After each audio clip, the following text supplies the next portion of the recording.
خوش آمدید۔ آج بات ہوگی ایک ایسی کہانی کی جو بچپن سے سنتے آ رہے ہیں، لیکن اس کا اصل مقصد اکثر چھپا رہ جاتا ہے۔ الادن۔ یہ صرف کسی جادوئی چراغ کی کہانی نہیں ہے، بلکہ ایک عام سے لڑکے کے مکمل اخلاقی نشوونما اور اس کے شخصی سفر کی داستان ہے۔ آئیے مل کر دیکھتے ہیں کہ حالات اور وقت کیسے ایک کردار کو اندر سے بدل دیتے ہیں اور وہ واقعی ایک بہتر انسان بن جاتا ہے۔ چلیے اس سفر کی شروعات کرتے ہیں۔ پہلے ایک غریب درزی کا بیٹا، پھر جادو سے اچانک ملنے والی دولت، زندگی کا سب سے بڑا امتحان، جادو کے بجائے بہادری کا انتخاب، اور آخر میں ایک ذمہ دار لیڈر کے طور پر ابھرنا۔ پہلا مرحلہ، ایک غریب درزی کا بیٹا۔ کہانی شروع ہوتی ہے ایک 16 سال کے لڑکے الادن سے، جو سارا دن بازار میں اپنے پالتو بندر ابو کے ساتھ کھیلتا رہتا ہے۔ زندگی بالکل بے فکر تھی، پر اچانک اس کے والد کا انتقال ہو جاتا ہے اور سب کچھ بدل جاتا ہے۔ اس بے حد مشکل وقت میں وہ اپنی ماں سے کہتا ہے، امی فکر مت کریں، میں دکان پر کام کر کے پیسے کماؤں گا۔ یہ ایک چھوٹا سا جملہ لگتا ہے، لیکن اس سے پتہ چلتا ہے کہ اس کے اندر ذمہ داری کا بیج موجود تھا۔ وہ خود آگے بڑھ کر اپنے خاندان کو سنبھالنا چاہتا تھا۔ لیکن یہ ایمانداری کی محنت جلدی ہی رک جاتی ہے۔ ایک اجنبی آتا ہے، خود کو چاچا بتاتا ہے اور چھپے ہوئے خزانے کا لالچ دیتا ہے۔ اصل میں وہ ایک مکار جادوگر تھا۔ وہ الادین کو ایک انتہائی خطرناک پہاڑی غار میں بھیجتا ہے، حفاظت کے لیے ایک انگوٹھی دیتا ہے اور سخت تاکید کرتا ہے کہ غار کی سنہری دیواروں کو غلطی سے بھی ہاتھ مت لگانا۔ غار کے اندر کا منظر واقعی کسی کے بھی ہوش اڑا دینے کے لیے کافی تھا۔ وہاں سیب طوطے ہی ہیروں میں اور انگور موتیوں میں تبدیل ہو رہے تھے، اور ان سب کی چمک دمک کے بیچ دھول میں آتا ہوا ایک پرانا چراغ رکھا تھا۔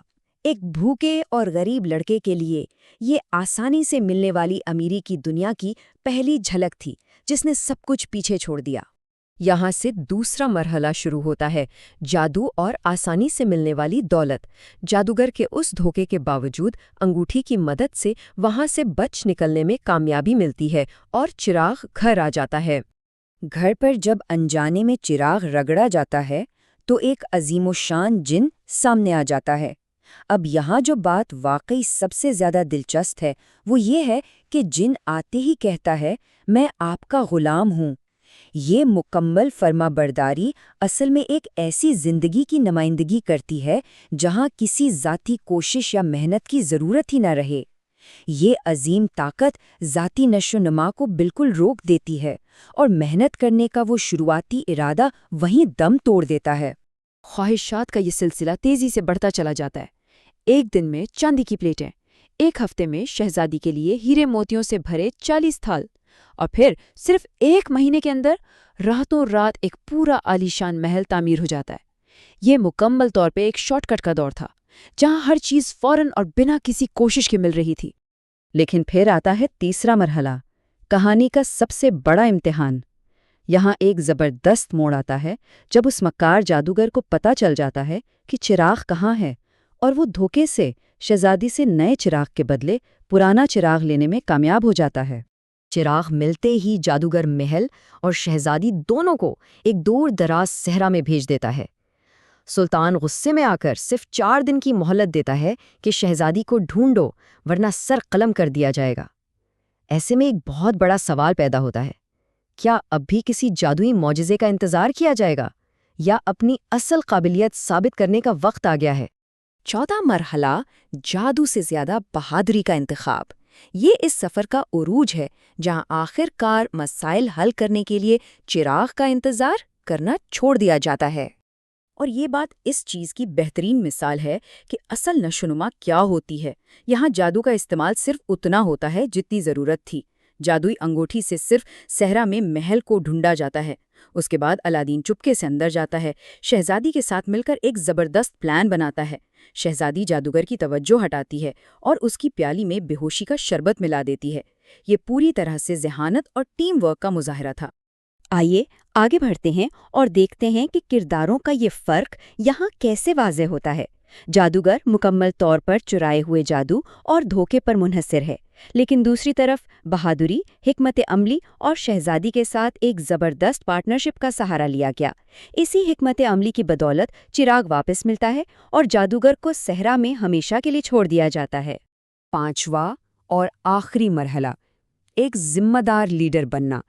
جب شہزادی اور محل واپس سلطنت میں لوٹ آتے ہیں تو سلطان اس بہادری اور ذہانت سے اس قدر متاثر ہوتا ہے کہ تاج پوشی کا فیصلہ کر لیتا ہے۔ تو سب سے اہم نکتہ یہ ہے کہ کردار کا یہ تضاد اب بالکل کھل کر سامنے آ چکا ہے۔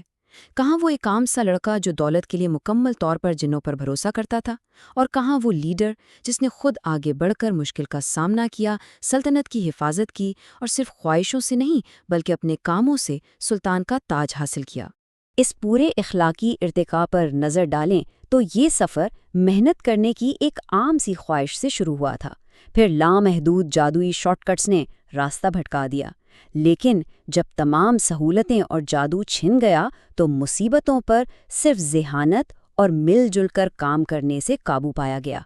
اور یہی وہ چیز ہے جس نے ثابت کیا کہ حقیقی قیادت کے لائق کون ہے۔ ان سب باتوں پر غور کرنے کے بعد ذہن میں ایک اہم سوال ضرور آتا ہے، کیا حقیقی طاقت کسی جادوئی چراغ سے ملتی ہے، یا پھر اصل طاقت وہ ہمت ہے جو تب سامنے آتی ہے جب سارا جادو ختم ہو جائے اور خود کچھ کرنے کا وقت آئے؟ یہ وہ گہرا سبق ہے جو اس کہانی کو صدیوں بعد آج بھی زندہ رکھے ہوئے ہے۔